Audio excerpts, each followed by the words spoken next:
มาซาดีกว่าบ่มาเด้อคนใดเด้อโดยเพราะว่าสุริศักดิ์มีพลังปังเนาะพ่อแม่พี่น้องเพิ่นได้เข้ามาเบิ่งเครื่องของเนาะเพราะว่าเพิ่นไปเอาไปเบิ่งไปแยงแล้วเพิ่นก็เอาไปอยู่บ้านเพิ่นมาส่งเนาะกันเลยเนาะโดยอันนี้ก็เพราะว่ามาซาดีกว่าบ่มาเด้อคนใดเด้อโดยสุริศักดิ์มื้อนี้ก็สิได้ลงแบบนี้เนาะกันเลยเนาะถ้าผู้ใดอยากได้เครื่องแบบนี้โดยเพราะว่าก็เอาไปลงไปถือกันเด้อคนใดเด้อโดยเพราะว่าอันนี้เป็นสีอันนี้ละกันเป็นแบบนี้พี่น้องจังหน่อยเขาเอาแพรเบียงออกเนาะมันมีแพรเบียงเด้อคนใดเด้อ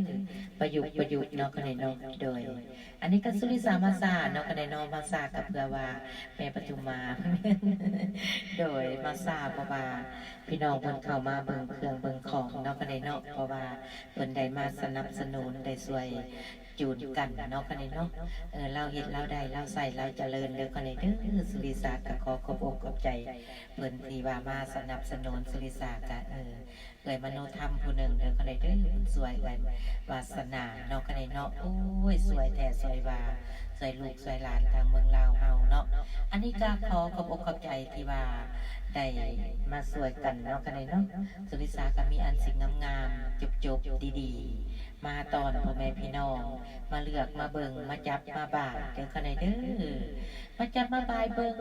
กันแล้วก็บ่มักก็บ่เอามักก็เอาเด้อคนใดเด้อโดยอันนี้ก็บ่มีพลันเว้าให้กันเนาะคนใดเนาะคือมื้อนี้สุริสาก็นุ่งเครื่องตัวที่ว่าออกมาใหม่ๆเด้อคนใดเด้อโดยมื้อนี้ก็ตัวนี้ออกมาใหม่พี่น้องสุริสาก็สิได้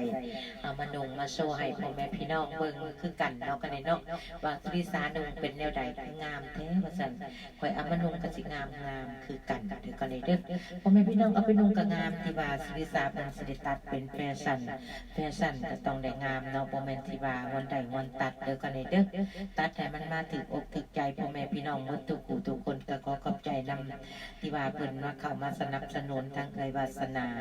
และทั้งคันธลีเนาะคนใดเนาะเพิ่นก็ได้มาสวยสินเสื้อหนาแพรก็หลายปืนเอาไปนุ่งไปชมกันสุขทางกายสบายทางใจกับน้องแหล่เด้อคนใดเด้อน้องแหล่น้องซีเนาะกันเลยเนาะโดยกลับมาเป็นยังไงกลับมาฟังกันนี่แหละพี่น้องเลยโดยสุริศาสิภามวลโดย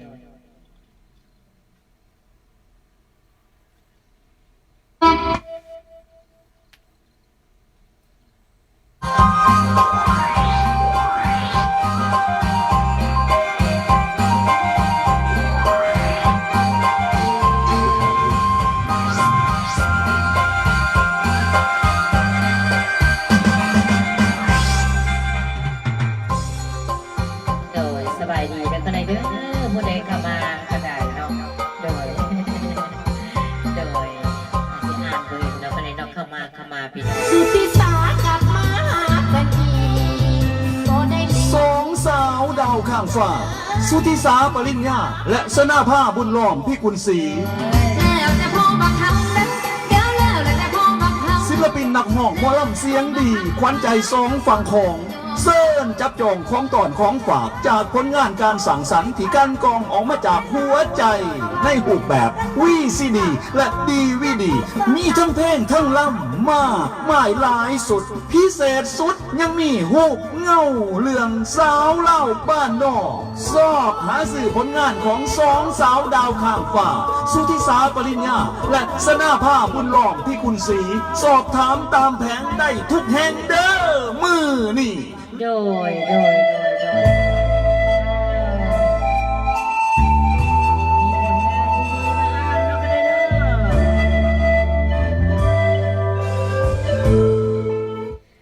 สุริศาก็มีผลงานโดยกันใน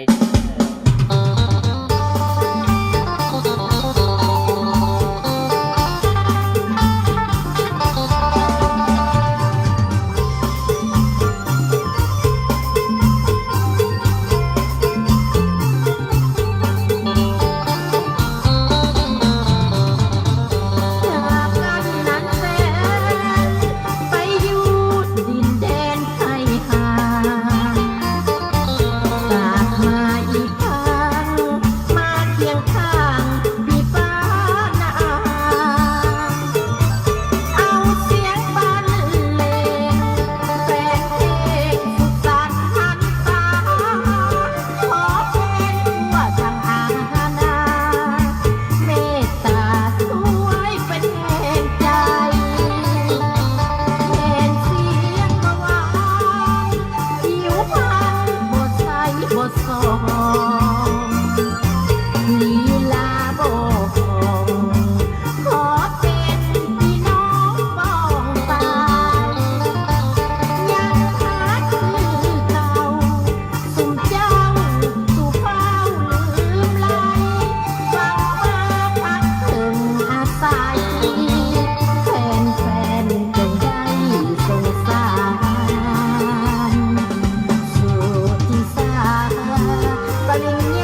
วงมาลัยรักษาไว้ในยิ่งอุตสาห์เสียงเชียร์แฟนส่งยืนยงในใจเรื่อยมาชีวิตของผู้ที่สาขอสัญญาหักใจแฟนท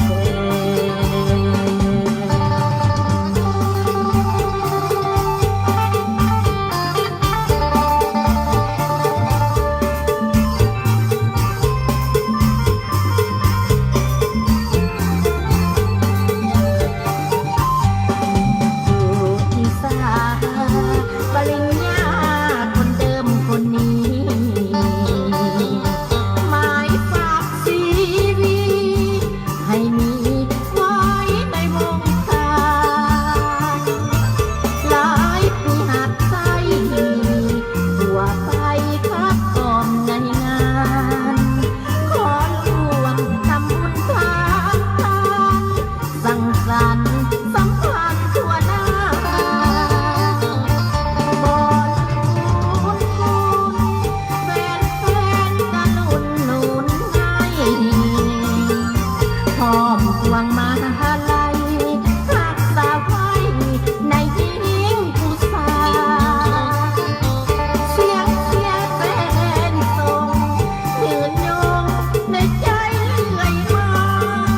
ชีวิตของผู้ที่สาขอสัญญาหักใจแฟน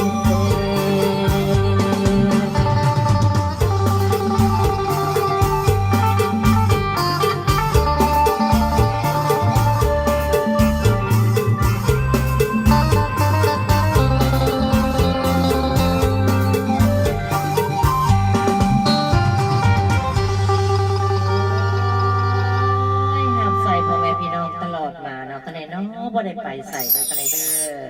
โดยขอกับใจธรรมวาสนาแบบตุมมาเนาะคะแนนเนาะเป็นยังไงเนาะเพิ่นได้ขี่รถไปหอดใส่เลยเนาะว่าซั่นเด้ไปเที่ยวแถวใดเด้อยากไปเด้อยากให้ป้าไปเที่ยวเด้เนาะคะแนนเนาะโดยขอบใจหลายๆเด้อสิบ่ได้อ่านเด้อคะแนนเด้อโดยเข้ามาหาสุวิสาก็ดีใจแล้ว โดยกับผู้จือกับจือผู้จำกับจำแต่ขน่อยโดยเดาๆไปจังสลัดเนาะโดยสุริสา15มวนเด้อก็ในเด้อมื้อนี้มาซาดีกว่าบ่มาเด้อก็ในเด้อพอมาพ่อแม่พี่น้องเพิ่นก็ได้มาสนับสนุนการค้าการขายเฮาเนาะกาสิไลดีก็บ่เป็นได้พี่น้องก็ต้องเอาอกเอาใจทุกคู่ทุกคนเนาะก็ในเนาะมันจังเจริญได้พี่น้องเพราะว่าหักกันแพงกันนี่แหละเอาแล้วก็ต้องเอาอกเอาใจกันไป เพื่อว่าอยากให้นุ่งไว้เป็นศิลปะ หรือว่าเป็นที่ว่าสุริสาได้เฮ็ดออกมาก็อยากให้พ่อแม่พี่น้องได้นุ่งได้จบได้งามเด้อกันเด้อใครอยากไปซื้ออยู่ไสก็ตามใจเด้อกันเด้ออยู่วัดว่าอารามเฮากะทิศสิมานี่คือว่าได้ยินว่าบุญพระเวทว่าอยู่ทางโมลิเฮาเด้อกันเด้ออย่าลืมอย่าพลาดเนาะบางคนก็คืออาวาสนาเพิ่นก็สิได้ไปบวชชีว่าซั่นเด้ไปบวชขาวว่าซั่นเด้ โดยบวชเพื่อนเด้อทำบุญเพื่อนเด้อเอ้ยว่าอยากไปเต็มที่เนาะแต่ว่าสุริสาก็มีพละปะปังเนาะโดยกาเสื้อผ้าหน้าแพร่กับบ่อยากดอกพี่น้องอยู่ทางวัดว่าอารามเฮาก็ได้อาจสิผู้ใดมักสื่ออยู่ใส่กระสื่อเนาะคนนี้เนาะโดยคะแนนว่ามันถือกระสื่อหรือว่าบ่ถือใจกับบ่ต้องสื่อแล้วก็ได้เด้อลังเทื่อผู้ใดก็ถือใจมหาสุริสาเนาะบางทีว่ามาถือใจกับสุริสากับมาเอากับสุริสาก็ได้แล้วก็ได้เด้ออันนี้ตามใจตัวเองเด้อก็ได้เด้อบ่ต้องตามใจคนอื่นได้มันสิเสียงความหัวสึกเด้อก็ได้เด้อเอาตามใจตัวเองนั่นแหละพี่น้องเพราะว่าให้เฮาดีใจเด้อก็ได้เด้อซื้อโลดพ่อแม่พี่น้องสุริสาบ่เว้าหยังได้ต้องตามใจตัวเองเด้อก็ได้เด้อถ้าผู้ใดไปวัดว่าอารามเนาะอาทิตย์สิมานี่เพราะว่าโอ้ยบุญพระเวทเนาะพี่น้องทางเพิ่นกาได้ไปลำรถเพิ่นได้พี่น้องเครื่องค้าขายก็ได้ไปเลือกไปคนไปหาเอาเด้อก็ได้เด้อแนวสิจบสิงามโอ้ยเอาโลดพี่น้องเฮาบ่ได้อยู่คำฟ้าดอกนุ่งมันโลดพี่น้องย่างไปตลาดก็สินุ่งว่าซั่นคือข่อยว่าคันธารีเพิ่นว่าสินุ่งแล้วก็สิบ่ได้นุ่งเสื้ออันแบบตัดดอกค่ะสินุ่งเสื้อธรรมดาแล้วก็สินุ่งสิ้นเอาเพิ่นว่าซั่นมันสิบ่มีเวลานุ่งแล้วว่าถูกต้องสุริสาต่อไปก็สินุ่งแบบนั้นแหละพี่น้องนุ่งแล้วก็ไปพี่น้องไปตลาดฉันบ่ได้นุ่งให้มันรักษาไว้ของบ้านเฮาเนาะ จะเอาเวลาใดไปหนุ่มพี่น้องวัดว่าอารามเพิ่นก็บ่แม่นสิมีทุกมื้อได้บ่คือบ้านเฮาได้ย่างเข้าวัดแล้วนุ่งสิ้นรุดได้พี่น้องโดยขอมอบไปเลยเคียงข้างตลอดเด้อบ่มีทางไลฟ์สดเฮาเนาะแม่นบ่รักษาไว้ในเด้อศิลปะเฮาอาคาสตมเฮาเนาะสินนี้แม่เบียงเก่าผมเด้อคนใดเด้อโดย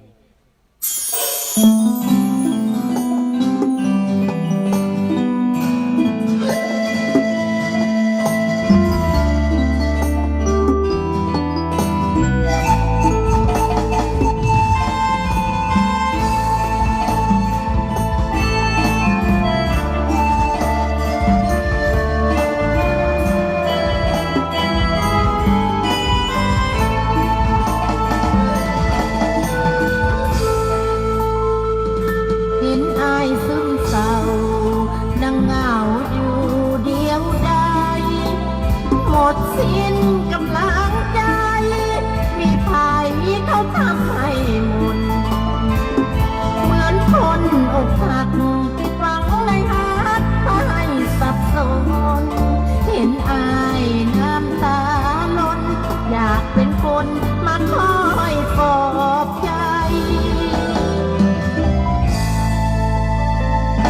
เมื่อใจซึมเศร้าความเหงาก็เขาแทนที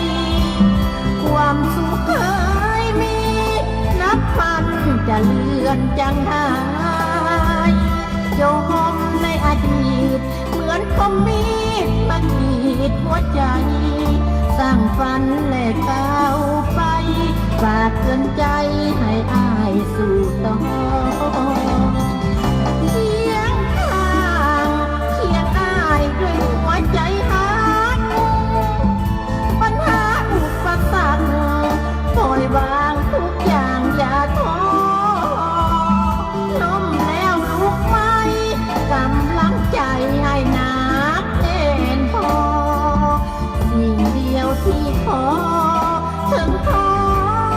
เธออย่าขอ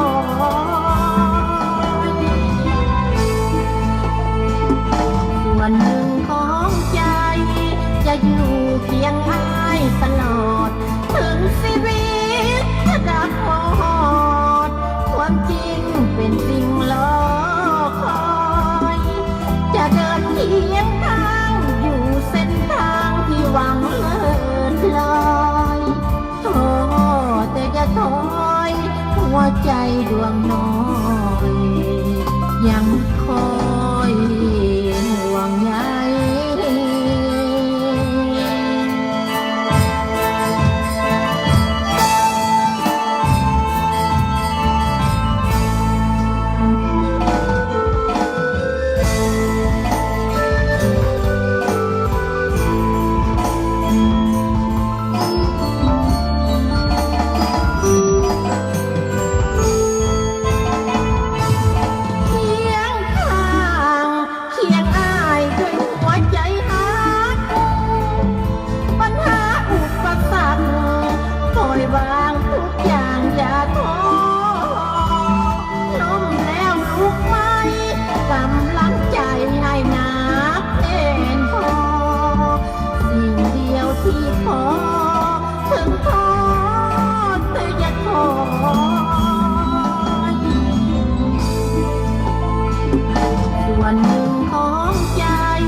ใจดวงน้อย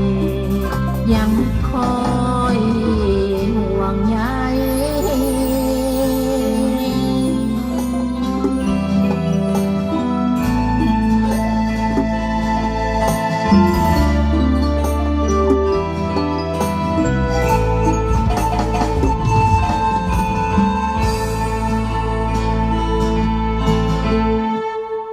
โดยเคียงข้างตลอดแล้วกันหน่อยเด้อ กับ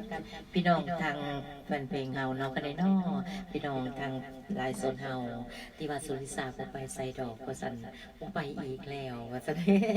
ตะกี้ก็ไปแล้วเนาะก็ได้เนาะมาหาอาชีพของตัวเองได้พี่น้องตอนนี้บ่ไปแล้วเด้เนาะ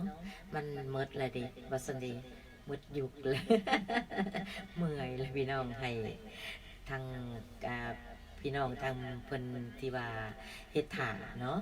โดยสุริสาก็ออกมาแบบเป็นตัวเองแล้วโดยกันได้เด้ออันนี้ก็ได้มอบให้แล้วที่ว่าวางโตแล้ววางได้แล้วว่าซั่นเด้ โดยเข้าใจหลายๆเด้อที่เข้ามาเนาะที่ว่าบ่ได้อ่านก็อย่าว่าให้กันแล้วกันได้เด้อเข้ามาเพราะว่าสุริสาสิไปอ่านทีหลังเนาะแม่นบ่พี่น้องแม่นบ่บ่เห็นเนาะวาสนาบ่จังใดเนาะเพราะว่ามันก็บ่เห็นได้ตา2ตาบ่แม่น4ตาได้พี่น้องก็ได้มาเห็น2ตานี่เก่งหลายเติบพี่น้องเนาะแต่ว่าทุกคนมันก็ต้องมี4ได้พี่น้องเดี๋ยวนี้นะโดย ขอบใจหลายๆเด้อที่เข้ามาเป็นกำลังใจให้สุริสาบ่มีหยังมาฝากมีแต่เสียงรำเสียงเพลงกับเครื่องงามๆออกมาให้พ่อแม่พี่น้องเบิ่งเด้อกันเด้อทางศิลปวัฒนธรรมเฮาสินมีแม่เบียงเก่าผมสินฝ่ายได้พี่น้องสุริสาสิประยุกต์ออกมาเพราะว่าหยังเพราะว่าสุริสาสิเป็นคนที่ว่ารักษาไว้เด้อกันเด้อทางศิลปวัฒนธรรมนี่เพราะว่ากะมื้อนี้ก็ได้ยินข่าวมาทางวิทยุกระจายเสียงคำเกิดเนาะเพิ่นก็ได้ให้ไอเดียเนาะหลายเติบอยู่ว่าซั่นเด้เพิ่นว่าสุริสาคือบ่เข้าไปทาง YouTube เด้อว่าซั่นนะเพราะว่าเจ้ารักษาแบบนี้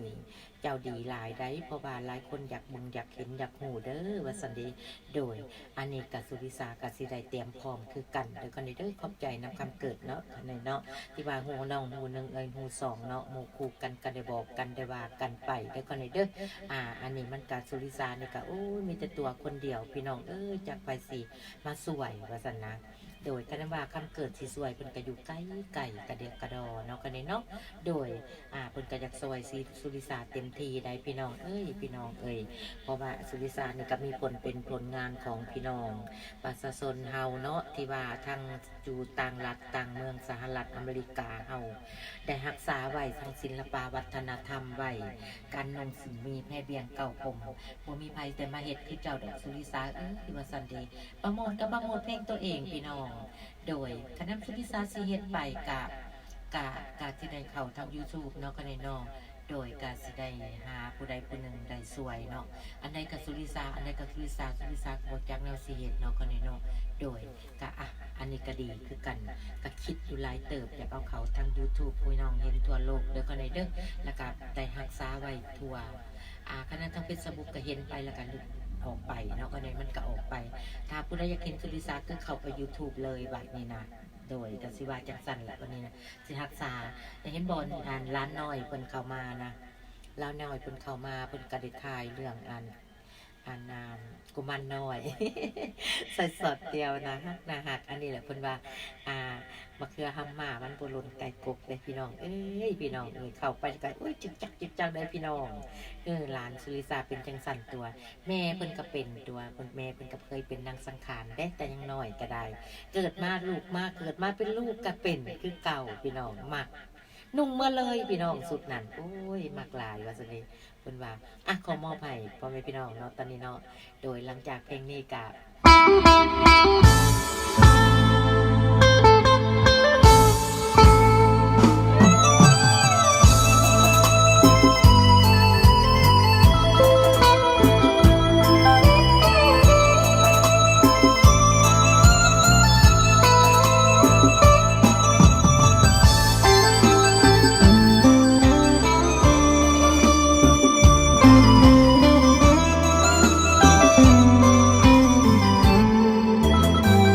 น้องนี่มากผู้เฒ่า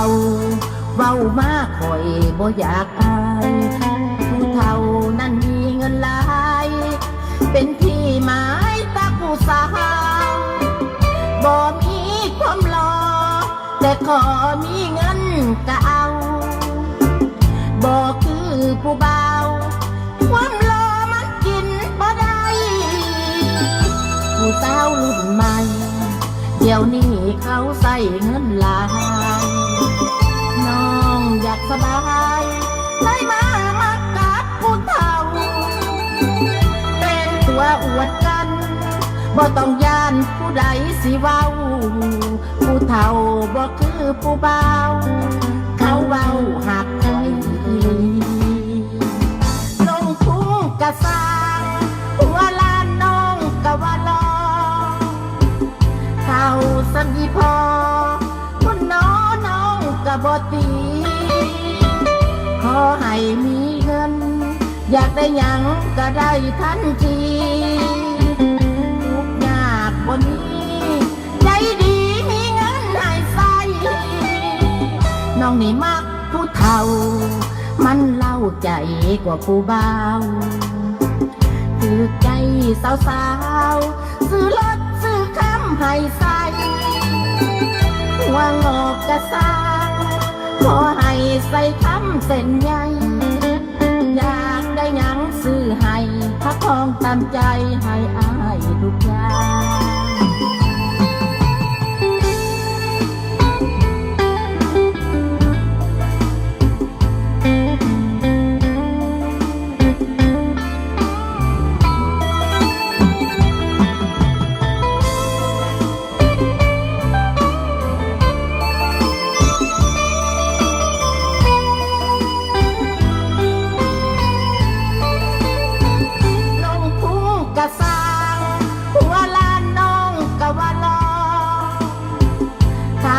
สัมยีพอคุณน้องกะบ่ตีขอให้มีเงินอยากได้หยังก็ได้ทันทีทุกยากบนนี้ใจดีมีเงินให้ใส่น้องนี่มักผู้เฒ่ามันเล่าใจกว่าผู้เบาถือใจสาวๆซื้อรถซื้อคำให้ใส่หัวงอกกระซ้างขอให้ใส่คำเส้นใยอยากได้หยังซื้อให้ถ้าพองตามใจให้อายทุกอย่างถ้าพองตามใจให้อายสบาย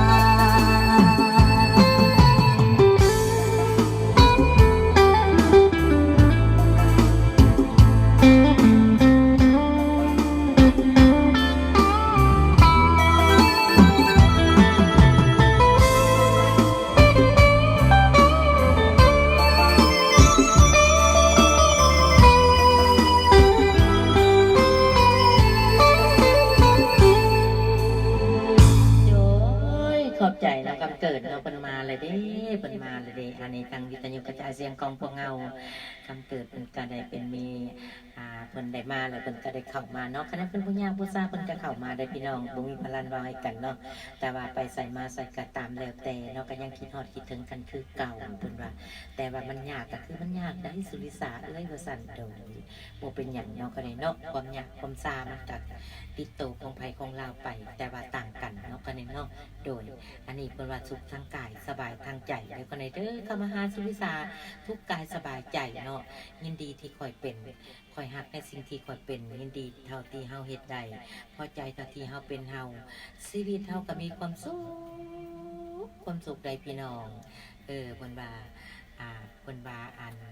สบายดีพ่อแม่พี่น้องเด้อหมดทุกผู้ทุกคนอย่าไปซาคำอย่าไปซาความคนอย่าไปสนคำไผ่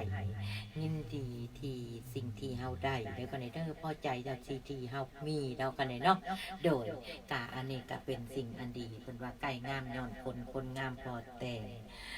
สาวแก้มแดงแต่งได้ก็แห้งงามเดี๋ยวกันเด้อโดยอันนี้ก็ขอมอบให้วัตถุกุทุกคนทุกมุมทุกแก่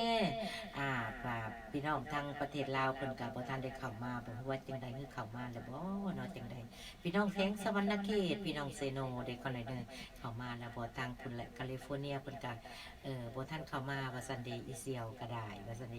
ทางบอยซีเด้อคนไหนเด้อเพิ่นก็ยังบ่ได้เข้ามาหาสุริศาเถื่อว่าซั่นบ่เคยขาดจักเถื่อพี่น้องเพิ่นมีน้ำจิตน้ำใจเนาะมื้อนี้ก็มาซาดีกว่าบ่มาเนาะ เนาะคะแนนเนาะเพราะว่ามันก็มีการรายการเนาะคอนซิลิซาเพิ่นก็มาเบิ่งเสื้อผ้าหน้าแพร่อยู่บ้านเพิ่นนักเพิ่นก็มาเอาเด้อคะแนนเด้อก็อย่าลืมอย่าพลาดวันเสาร์สิมาในการบุญพระเวททางโมลิเฮาเนาะคะแนนเนาะถ้าผู้ใดไปก็โอ้ยไปเบิ่งเสื้อผ้าหน้าแพร่ก็มีแต่อันจบๆงามๆเด้อคะแนนเด้อทางโมลิเฮาก็ได้เป็นรถทรัคคนแหละพี่น้องไปเลือกไปเอาเด้อกันเลยเด้อไปจับไปบ่ายเบิ่งถ้าผู้ใดอยากเข้ามาหาสุริศาก็เข้ามาเนาะกันเลยเนาะสุริศาก็มีคือกันแต่ว่ามันก็อาจสิต่างกันเด้อกันเลยเด้อสุริศานี่สิเป็นคนที่ว่าตัดออกจากสีมือเด้อกันเลยเนาะโดยอันนี้ก็ขอมอบให้หมดทุกคู่ทุกคนเด้อกันเลยเด้อได้รับจดหมายของแฟนที่เขียนมาใส่ฉบับสุดท้ายเขียนว่าอายจะจากลาจรสันนิเวศจองสองเฮาบ่ได้เคียงมอนพ่อแม่อายให้ไถ่ทนอาวรณ์หัวจะเต็มที่ได้รับจดหมายหัวใจของน้องมันสั่นห้องห้ามลำพันไว้วันสะอื้นฤดีน้องจนต้อยต่ำกาดำบทสมศักดิ์ศรีหงทองผู้ห่างมังมีต้องคู่เวทีคนรวยศาสตร์ก่อนมาเพียงเก็บมาลาห่วมต้นบ่สร้างกุศลบ่มีพรบุญเคียงสายบ่ได้ตักบาตรห่วมขันกันมาแต่ใดเสียแหงหักกันบ่ได้อายไปมีไม้เคียงสองสิ้นกันเท่านี้ที่มีคือน้ำตาหลังสิ้นแล้วความหวังขอเอิญสั่งด้วยความหม่นหมองคอยพบกันใหม่ศาสตร์หน้าจริงไม้เคียงคองจดหมายสุดท้ายนี้น้องเขียนสั่งด้วยของน้ำตาโดยเพลงนี้ก็ขอมอบลงไปแคนาดาเด้อทางคำเกิดเนาะกันเนาะก็ขอมอบให้พิเศษสุดทั้งพี่น้องทางไลฟ์สดเฮาเนาะตัวติกูทุกคนเด้อกันเด้อโดยลองเสียงสดๆให้ฟังเนาะกันเนาะโดยอยากบ่อยากลองก็ได้ลองเนาะบ้านนี้ก็ขอมอบให้เนาะกันเพิ่นว่าสิเก่งซำใดเนาะบัดนี้เนาะแม่นบ่ขอมอบไปเลยเด้อกันเด้อ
สิบินข้ามหลังคา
อยู่ละไก่เงื่อนไก่ซ้อนเบิ่งเพิ่นละตาเลือกตาล้านหรือย่านไม่ค้าน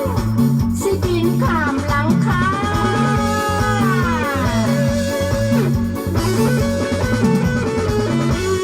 เน่สำใดและอายสิเน่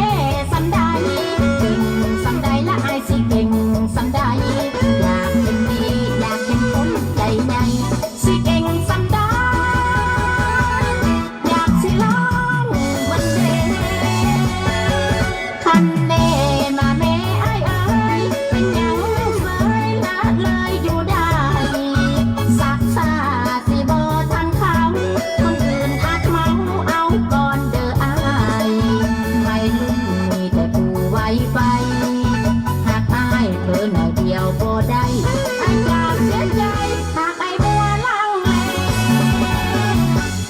แม่สำใดและอายสิแน่สำใดเก่งสำใดและอายสิเก่งสำใดอยากเป็นดีอยากเป็นคนใจใหญ่สิเก่งสำใดอยากสิลองวันเด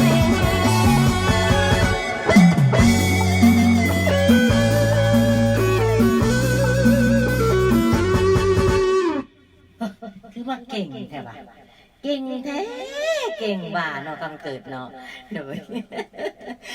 บ่ให้เก่งเนี่ยกันได้เด้อหักกันแพงกันสิเก่งใส่กันเฮ็ดหยังว่าซั่นเด้โดยเป็นจังใดก็ตามเนาะกันได้เนาะกันนี่ก็คิดว่าตามความคิดของไผของเราดอกจ้าเจ้าสิเก่งข่อยสิบ่เก่งคือกันพี่น้องบ่ได้เก่งดอกบ่เก่งดอกโอ้ยเอาเป็นใดมันคือเป็นคืออยู่พี่น้องจะเป็นมืดว่าซั่นเด้มันคือมืดเถอะล่ะ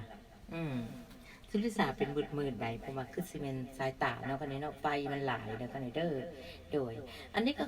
ขอบใจนำที่ว่าเข้ามาหาสุริสาเด้อมาเป็นกำลังใจให้แน่ว่าซั่นเด้โดยบ่อยากได้หยังดอกน้ำพ่อแม่พี่น้องเอากำลังใจเอาเด้อกันเด้อโดยสุริสาอยากได้กำลังใจจากพ่อแม่พี่น้องที่ว่าผู้ใดเข้ามาหาก็ได้เนาะกันนี้เนาะโดยก็อันนี้ก็ขอขอบใจเพิ่นว่าเก่งสิเก่งซ้ำใดว่าซั่นเด้โดย โอ้ยบ่มีใครเก่งดอกกันไหนอันนี้ก็ขอมอบให้สาวแม่ห่างเซ็กซี่ในเด้อจากขู่จากคนว่าซั่นเด้โดยอันนี้ก็สิได้สิได้เอาภาคออกเนาะกันเนาะเพราะว่าศิลปะวัฒนธรรมเฮาก็ต้องได้เป็นหลายแบบหลายอย่างแล้วก็สุริศาสตร์จัดมาคือลางคนก็นุ่งแต่แบบนี้เด้อกันเด้อนุ่งแต่อันกระโปรงนี่กับเสื้อแล้วก็อันผ้าแพร่นี่ก็ต้องได้ถ้าบ่ได้เป็นนกทานกเจ้าก็ได้เอาออกเนาะกันเนาะโดยอันนี้สุริศาสตร์ก็มาให้เป็นแซมโปลตัวอย่างเด้อกันเด้อตอนนี้สุริศาสตร์แกะออกเลยเด้อกันเด้อแกะออกแล้วมันสิเป็นแบบนี้ว่าซั่นเด้โดย เพราะว่าอันนี้ก็จังสี่เนาะกันเนาะแต่ว่าสุริศาสตร์ได้ตัดมาแบบนี้เด้อกันเด้อโดยเพราะว่าอันนี้ก็เป็นแซมโปลเนาะที่ว่าไปอยากได้เสื้อผ้าน้ำสุริศาสตร์ก็เข้ามาอันนี้มาใหม่ๆเด้อเอี่ยมฮ้อนๆเด้อกันเด้อโดยกับสินฝ่ายบ้านเฮาเฮ็ดประยุกต์เนาะกันเนาะโดยมาฟังกันเนาะเพิ่นว่าแม่ขอมอบให้แม่ห่างเซ็กซี่ทุกคนเด้อกันเด้อทั่วสหรัฐอเมริกาเฮาอุ่นลงไปทางสวรรณเขตเฮาเนาะกันเนาะอันนี้ตามคำขอมาก็ได้พี่น้องซีโนสวรรค์เด้อกันเด้อลงไปบอยซีเด้อกันเด้อบอยซี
มาฟังเงินสิ่งพ่อได้ซอยนา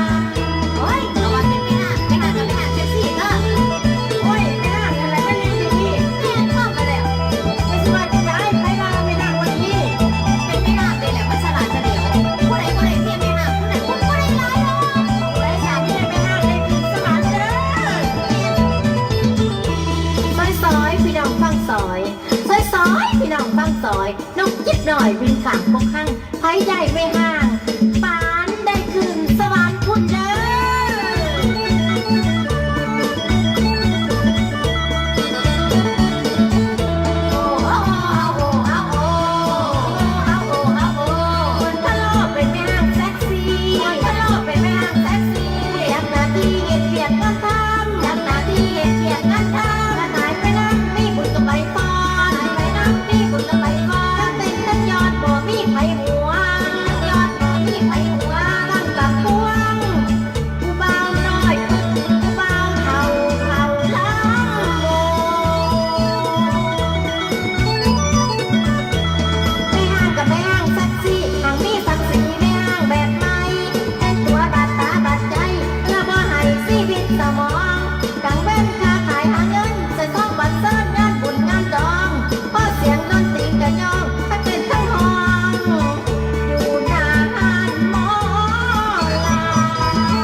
พี่น้องฟังซอยนกจิบหน่อยบินข้ามกกข้างไผใหญ่ไม่ห่างปานได้คืนสวรรค์พุ่นเด้อโอ้โอ้โอ้โอ้โอ้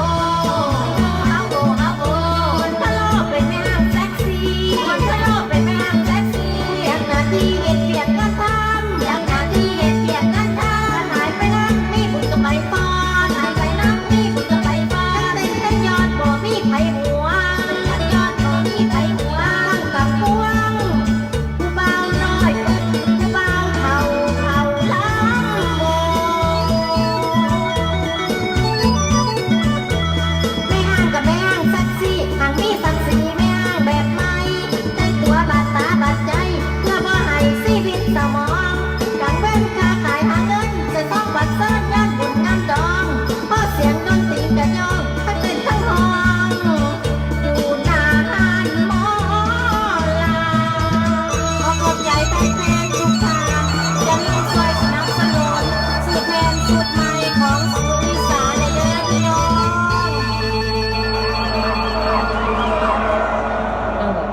โดยสามแม่ห้างเซ็กซี่พี่น้องโดยพี่ห้างเซ็กซี่มาทุกคนเนาะก็ได้นอนพิเศษสุดทางพี่น้องทางไลน์สดเฮาเนาะก็ได้นอนโดยที่เข้ามาเป็นกำลังใจให้สุริสาเนาะสุริสาส่งเสียงรำเสียงเพลงไปให้เด้อพี่น้องเด้อหักกันแพงกันเนาะโดย นะฮักเลยพี่น้อง โดยที่ว่าเพิ่นกะเข้ามาหาสุริสามานั่งมาชมมาเบิ่งเนาะเพอสุริสาก็ได้ตัวแต่งสุดงามๆออกมาเด้อคนเด้อและมีจิตมีใจต่อพ่อแม่พี่น้องที่มารักษาศิลปะวัฒนธรรมเฮาไว้เนาะกันเนาะเพิ่นว่าคัสตอมเนาะกันเนาะบ้านเฮาบ่ตะบ่ถิ่มได้พี่น้อง โดยก็ต้องได้รักษาไว้สุริสาบ่รักษาก็ยากไปสิรักษาพี่น้อง ทั้งการค้าสุริสาก็สิมีของเสาเด้อเครื่องเสานำเครื่องสื่อเครื่องขายเครื่องหยังก็มีเบิดเด้อคนเด้อเพราะว่าถ้าผู้ใดอยากมาเซาก็มาเซาสุริสาสิเผยแผ่ศิลปะทางคัสตูมทางเผ่าหลายเผ่าพี่น้องหลายเผ่าก็ขมงก็มีเผ่า